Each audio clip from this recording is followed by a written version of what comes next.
कंगन खून की तरह लाल चमक रहा था और उससे पतली पतली लाल नसें निकलकर उसके पूरे हाथ में फैल रही थीं।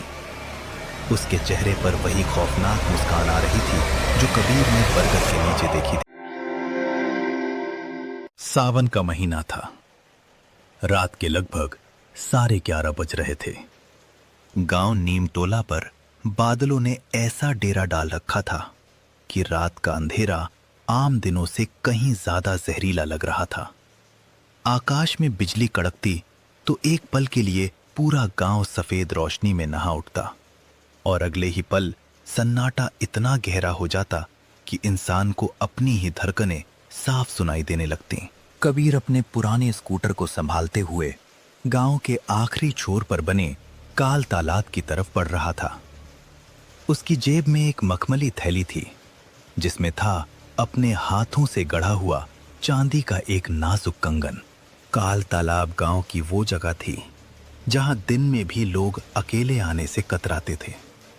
कहा जाता था कि 50 साल पहले एक भयानक बाढ़ में यहां कई जिंदगियां समा गई थीं। तालाब के किनारे एक पुराना विशाल बरगद का पेड़ था और पानी इतना काला था जैसे पूरे गांव का अंधेरा उसी में ढाल दिया गया हो। लेकिन पिछले 3 महीनों से हर मंगलवार और शुक्रवार की आधी रात को अनामिका इसी बरगद के नीचे कबीर से मिलने आती थी। कबीर बरगद के पास पहुंचा, तभी पानी से निकलकर लाल सूती साड़ी में लिपटा एक साया बरगद की तरफ आया। अनामिका। बिजली की कड़क में उसका चेहरा पल भर के लिए चमका। कितना निर्मल चेहरा था, लेकिन उसके जिस्म से तालाब की काई और सूखे गुलाब की महक आती थी। इतनी तेज बारिश में भी तुम आए कबीर? तुमने बुलाया था अनामिका? कबीर ने कांपते हाथों से थैली से वो कंगन निकाला। कबीर ने अनामिका का हाथ अपने हाथ में लिया। उसका दिल एक पल को कांप गया। अनामिका का हाथ बर्फ से भी ज्यादा ठंडा था। कबीर ने वो कंगन उसकी गोरी कलाई में पहना दिया।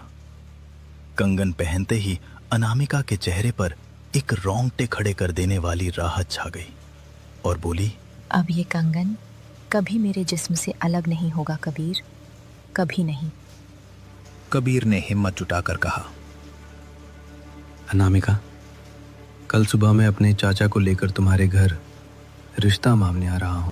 अनामिका बस मुस्कुराई, एक ऐसी मुस्कान जिसमें प्यार कम और गहरा रहस्य ज्यादा था। जरूर आना कबीर, कल सब कुछ तय हो जाएगा, हमेशा के लिए। तभी जोरदार बिजली कड़की, करकराक।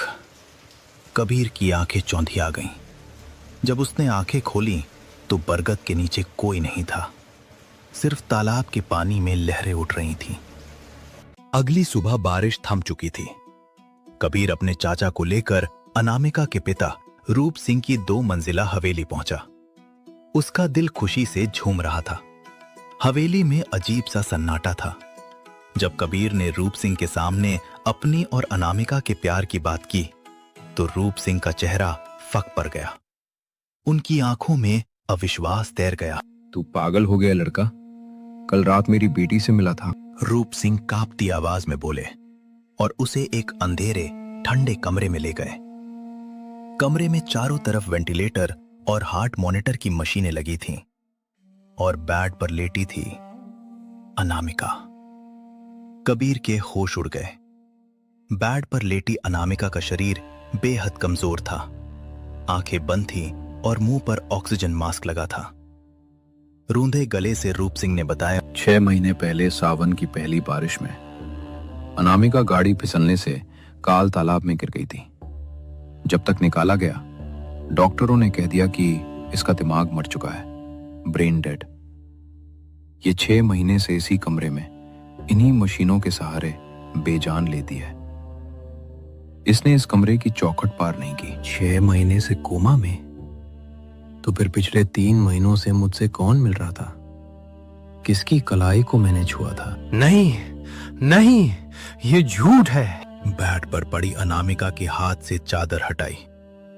कोमा में लेटी अनामिका की कलाई में वही नया कंगन बंधा हुआ था और उस कंगन के नीचे की चमड़ी हल्की सी जली हुई लग रही थी, जैसे किसी गर्म लोहे ने उसे छू लिया हो। कबीर पीछे हटा। उसका दिमाग फटने की कगार पर था। वो पागलों की तरह भागकर गांव के बाहर अघोरी बाबा की मढ़ी में पहुंचा। बाबा ने अपनी लाल आंखें उठाकर कहा, तूने प्यार में अंधा होकर अनजाने में बहुत बड़ा पाप कर दिया कबीर।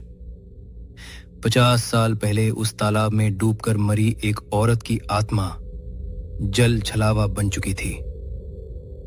6 महीने पहले जब असली अनामिका तालाब में गिरी तो उस छलावे ने अनामिका की आत्मा को पानी के तल में बरगद की जड़ों में कैद कर लिया और उसके बेजान शरीर को बाहर फेंक दिया। तूने जो कंगन अपनी सच्ची मोहब्बत के नाम पर उसे पहनाया, वो उस छलावे के लिए एक कुंजी बन गया। उस कंगन के जरिए वो छलावा अब अनामिका के उस शरीर पर कब्जा कर रहा है जो अस्पताल के बेड पर है। जिस दिन वो पूरी तरह समा जाएगी, अनामिका की असली आत्मा हमेशा के लिए खत्म हो जाएगी। कबीर रोने लगा। बाबा ने उसे एक काला धागा, एक लोहे की कील और हथौड़ा दिया। आज अमावस्या की रात है। रात 12 बजे तुझे तालाब के पानी में उतरकर उस कंगन के असर को तोड़ना होगा और अनामिका की आत्मा को मुक्त कराना होगा। रात के 11:45 बज चुके थे। हवेली के कमरे में बेड पर लेटी अनामिका का शरीर धीरे धीरे हवा में 2 इंच ऊपर उठने लगा था। कंगन खून की तरह लाल चमक रहा था और उससे पतली पतली लाल नसें निकलकर उसके पूरे हाथ में फैल रही थीं।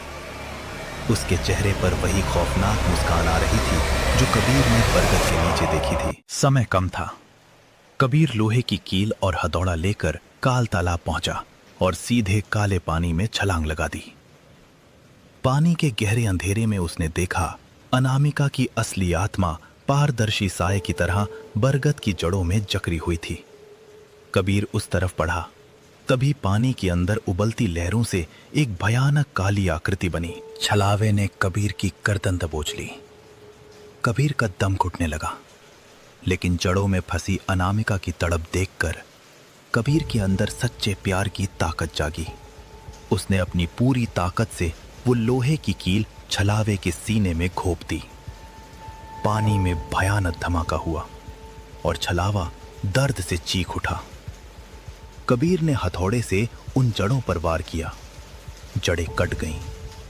अघोरी बाबा के धागे ने अनामिका की आत्मा को आजाद कर दिया, लेकिन कबीर की सांसें खत्म हो चुकी थीं। वो गहरे पानी में समाने लगा। रात के ठीक 12 बजे हवेली के कमरे में अनामिका का शरीर अचानक बेड पर गिर पड़ा। वो चांदी का कंगन एक जोरदार आवाज के साथ टूटकर फर्श पर बिखर गया और 6 महीने बाद अनामिका ने एक लंबी सांस ली। उसकी आंखें खुल गईं। वो होश में आ चुकी थी। गांव वाले तुरंत काल तालाब की तरफ भागे। 10 मिनट की मशक्कत के बाद कबीर का बेजान शरीर पानी से बाहर लाया गया।